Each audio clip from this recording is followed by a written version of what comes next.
ভারতের রাজনীতিতে বিরোধী শিবিরের সবচেয়ে বড় মুখ রাহুল গান্ধী।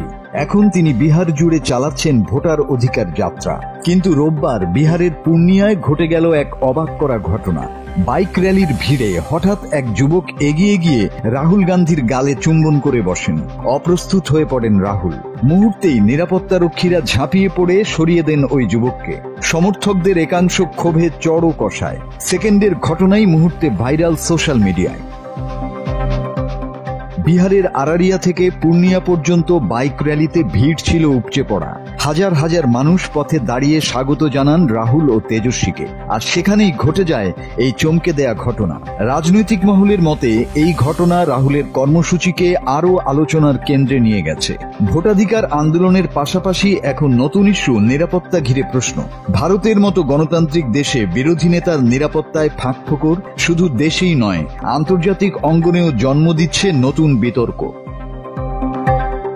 প্রশ্ন উঠছে, এত কড়া নিরাপত্তা সত্ত্বেও কিভাবে সম্ভব হলো এমন ঘটনা? কংগ্রেসের অভিযোগ, উদ্দেশ্য যদি অন্যরকম হতো তবে ঘটতে পারত ভয়াবহ পরিণতি। এখন তাই শুধু চুম্বনকাণ্ড নয়, বিরোধী নেতার নিরাপত্তাই বড় বিতর্কে। এদিকে রাহুলের এই যাত্রা শুধু রোড শো নয়। ভারতের নির্বাচন কমিশন সম্প্রতি শুরু করেছে বিশেষ ভোটার তালিকা সংশোধন।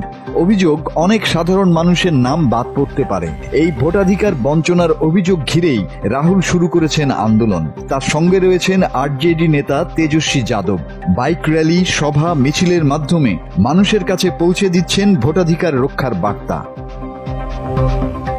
রাহুল গান্ধীর যাত্রা মূলত সাধারণ মানুষকে সংগঠিত করার ডাক। কিন্তু পূর্ণিয়ার চুম্বনকাণ্ড সেই যাত্রাকে দিয়েছে এক নতুন মাত্রা। সবকিছু ছাপিয়ে বিরোধী নেতার নিরাপত্তার দুর্বলতা এখন আলোচনার তুঙ্গে। মাসুদ হাসান, বাংলা টিভি।